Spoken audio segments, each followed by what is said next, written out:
have 29 people die in a workplace and not have a criminal, not have anybody held to account.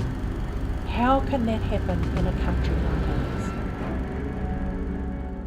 On a seemingly ordinary day, November 19, 2010, a remote corner of New Zealand's west coast was forever marked by a tragedy. An explosion tore through the Pike River mine, claiming the lives of 20 men.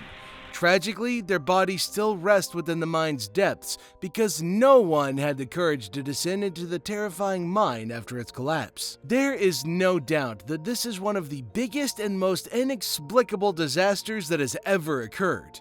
But let's start from the very beginning. Back in 1946, Harold Wellman explored the rocky terrain near the Pike Stream in Grey Valley. He discovered coal deposits along the steep cliffs of Pike River. These findings hinted at valuable coal reserves, but choosing this remote spot for mining turned out to be a grave decision. Unaware of the future tragedy, they proceeded with the construction of this really unusual mine. Picture this, a state-owned company, Pike River Coal, decides to build a mine. What's intriguing? No one in the company knew a thing about coal mining. Imagine, the boss was a finance guy, not a miner. Every move the company made had to be crafted from scratch or purchased because literally nobody had a clue about what they were getting into. Yet this audacious project of a mine got the green light from everyone. The government, investors, safety regulators. It was a wild gamble that everyone surprisingly agreed to take. The plan seemed straightforward, a road snaking up steep, brush-covered slopes leading to the mine entrance. Several bridges were needed along the way. From there, a 2.3-kilometer tunnel was to be carved uphill at a gentle 5-degree angle through solid rock, aiming to intersect the Hawera Fault and reach the coal seam. The company assumed the tunnel would cut through robust rock, needing minimal support. That assumption, however, proved wrong. Nearly 60% of the tunnel passed through fractured rock, requiring costly reinforcement, mesh covering, and concrete lining.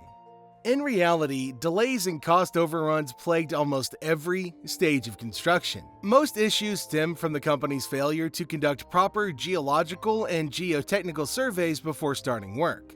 New Zealand's rock formations are often more deformed and fractured than elsewhere in the world, and the company seemed largely unaware of the potential challenges ahead.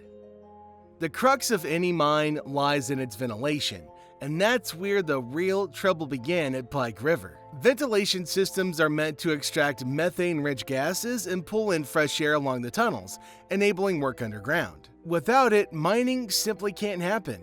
However, Pike River faced major issues with its ventilation shaft. They had just built one in 2008, only for it to collapse in 2009. The lower part of the shaft caved in, filling it with fallen rocks. The company opted for a quick and unconventional fix due to operational challenges.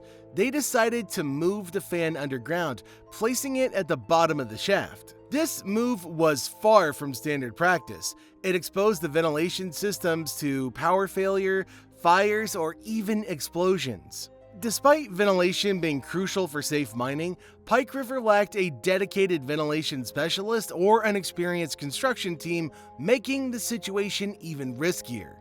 Do you know what's even more critical than the ventilation system? Emergency exits that could save miners' lives if something went wrong with ventilation. This was sorely lacking at Pike River. For an emergency exit, the company designated the ventilation shaft with a 105-meter ladder. But you don't need to be an expert to see that in an emergency, climbing it would be difficult, if not impossible. Right from the start, there were numerous warnings about a potential disaster at Pike River. For months, cases of excessive methane were reported. In the last 48 days before the explosion, there were 21 reports of methane levels reaching explosive limits. Alerts about high methane levels persisted until the very morning of the tragedy, yet these warnings were tragically ignored. And it was due to these reasons just mentioned that the tragic explosion occurred on November 19th, making it one of the most devastating incidents in all of New Zealand's history. Here's some footage from the scene.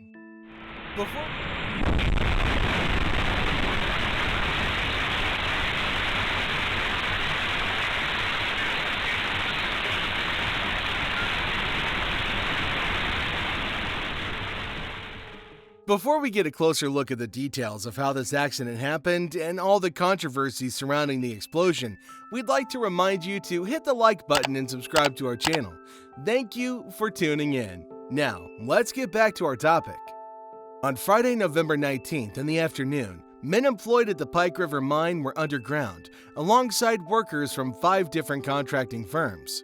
Much like any other workday, these men entered and exited the mine at various times. In total, there were 31 miners underground when, at 3:44 p.m., an explosion cut off the power supply and communication to the mine.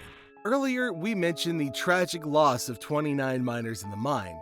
Now, we provide you with updated information that there were 31 miners trapped in the debris. Miraculously, 2 of them, Danielle Rockhouse and Russell Smith, managed to escape to the surface. Through their accounts, we've gained insights into the explosion's sequence of events and the dire situation underground.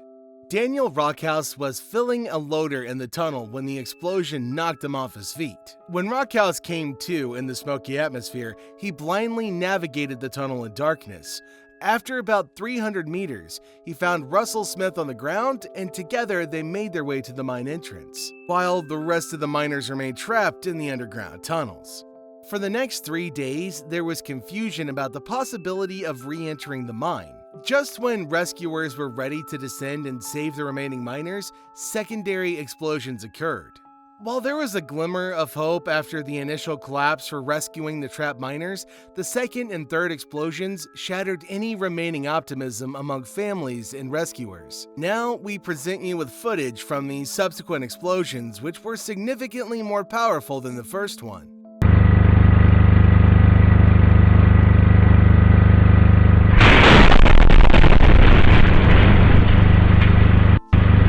However, what became evident was the strong resistance from public authorities and mine officials against sending rescuers into the collapsed mine.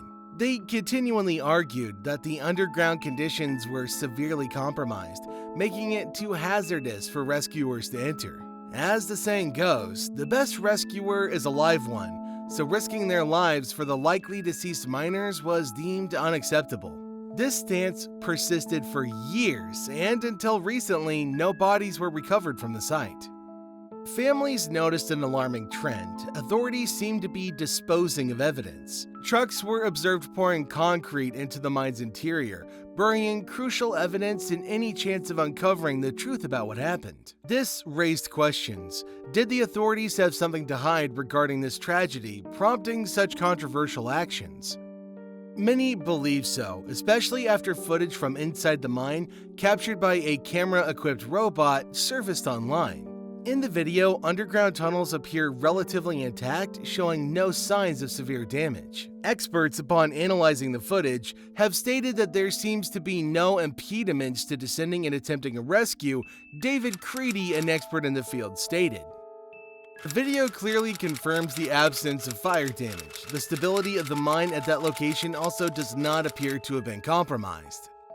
At the end, what do you think the mine authorities are trying to hide that they're so diligently blocking access to the mine? Or perhaps was their negligence much more glaring than what we presented today? Let us know in the comments below what you think about the mysterious tragedy. Meanwhile, if you enjoyed our content, click here to check out other videos on our channel. Thank you very much for watching, and we'll see you again soon.